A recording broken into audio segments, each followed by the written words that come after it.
ერთიანმა ნაციონალურმა მოძრაობამ ყრილობაზე მმართველის საბჭოს ხელმძღვანელი აირჩია. თანამდებობას ირაკლი ფავლენიშვილი დაიკავებს. პარტიის წარმომადგენლებმა შიდა პროცესებზე, სამომავლო საქმიანობასა და პოლიტიკური ბრძოლის გაგრძელებაზე ისაუბრეს.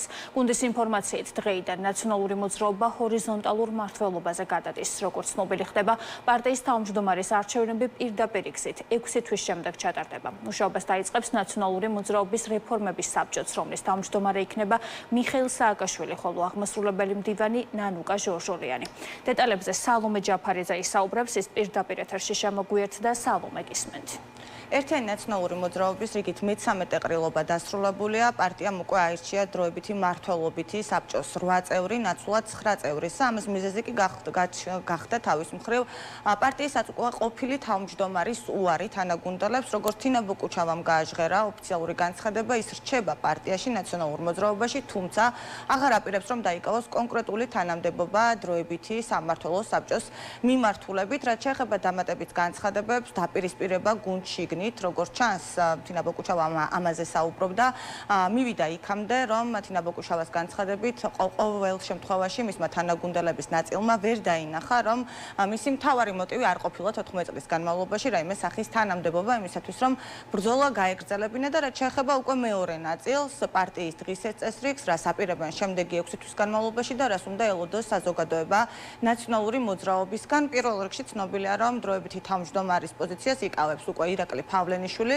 და ასევე ცნობილია ისიც, რომ ამ შემთხვევაში რეფორმების საბჭო, რეფორმების გუნდი, რომელსაც უხელმძღვანელებს ნანუკა ჟორჟოლიანი, გარკვეულ დავალებებს თუ მითითებებს, რჩევებს მისცემს ნაციონალურ მოძრაობას. პარტიის რეფორმა და თავის მხრივ სიახლეები არის, როგორც ამბობენ ერთიანი ნაციონალური მოძრაობის წევრები, ამ შემთხვევაში მთავარი გეგმა და მიზანი.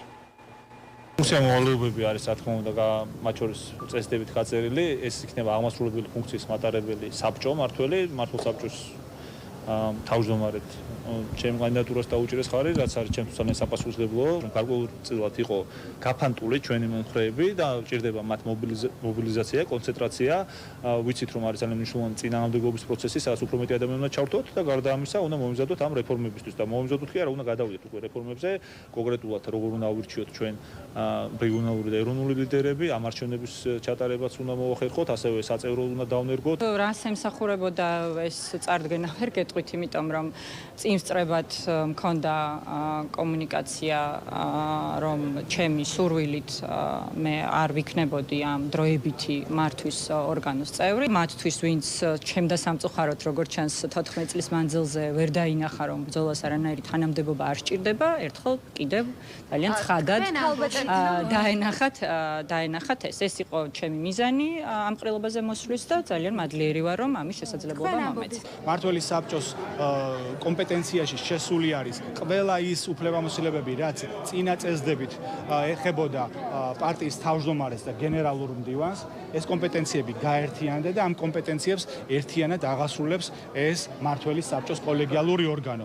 რეფორმების სტრატეგიული დოკუმენტი განხილული იქნება როგორც პარტიული სტრუქტურების, ასევე ყრილობის მიერ, იმიტომ რომ ყრილობამ უნდა მიიღოს საბოლოო გადაწყვეტილება, რა, ასე ვთქვათ, რეფორმები შედგება, რა სტრუქტურული ცვლილებები მოხდება, რა საქმიანობის მიმართულებები დაინერგება. ეს ბუნებრივია შემდგომი განხორციელების პროცედურებს დაექვემდებარება. მოვისმინეთ განცხადებები, როგორც ჩანს, ნაციონალური მოძრაობა ახალი ნაბიჯებისთვის ემზადება, თუმცა რას ამბობენ ოპოზიციური პარტიები, რომლებიც ძალიან დიდი ხანია საუბრობენ იმის თაობაზე, რომ გუნდშიგნით არსებული განხეთქილება არ უნდა გამხდარიყო საჯარო განხილვისაგანი. მათივე განცხადებით მნიშვნელოვანია, რომ ნაციონალურმა მოძრაობამ არსებული პრობლემები დაალაგოს და შემდეგ უკვე დაუპირისპირდეს არა კოლეგებს, არამედ მათივე განცხადებით ქართულ ოცნებას. სიმართლე რომ გითხრათ, ნაციონალურ მოძრაობაში რა ხდება, საერთოდ არ აინტერესებს. უფრო მეტად, თუ მართლა იმას აინტერესებს, რა ხდება ნაციონალურ მოძრაობაში, შეუძლიათ ეს კითხვა დავუსვან ქართული ოცნების წარმომადგენლებს, იმიტომ რომ ქართულ ოცნებამ ბევრად უკეთესად იცის რა ხდება ნაცებში, ვიდრე ხშირ შემთხვევაში თვითონ ნაცებმა იცი. ჩვენ ხშირად ვითხოვთ და კიდევ ერთხელ გავიმეორებთ, რომ დღეს ქართული ოცნება დგას ნაცებზე. და არც კორუმპირებული ხელისუფლება გვინდა და არც კორუმპირებული ოპოზიცია გვინდა. თავარი გამოწვევა რაც არის დღეს, ეს არის ის, რომ იმის ნაცვლად რომ ძალები მიემართებოდეს იმისთვის, რომ ქვეყანა დავაბრუნოთ კონსტიტუციურ კურსზე, მიმდინარეობს გარკვეულწილად დაპირისპირება სხვადასხვა რებრენდინგის სახელით და არ ფიქრობ, რომ ეს საერთო მიზანს ქვეყნის დაბრუნების კუთხით კონსტიტუციურ გზაზე ეხმარებოდეს. მოვისმინეთ განცხადებები, საბოლოო ჯამში ჩვენთვის ცნობილია, რომ ნაციონალურ მოძრაობაში უკვე დაკომპლექტდა ბორდი, რომელიც უხელმძღვანელებს დროებით 6 თვის განმავლობაში. პარტიას ცნობილია ისიც, რომ სულ რამდენიმე დღეში დიდი ალბათობით მოხდება ნანუკა ჟორჟოლიანის გუნდის პრეზენტაციაც. საინტერესოა საბოლოო ჯამში რა გადაწყვეტილებას მიიღებენ პარტიაში.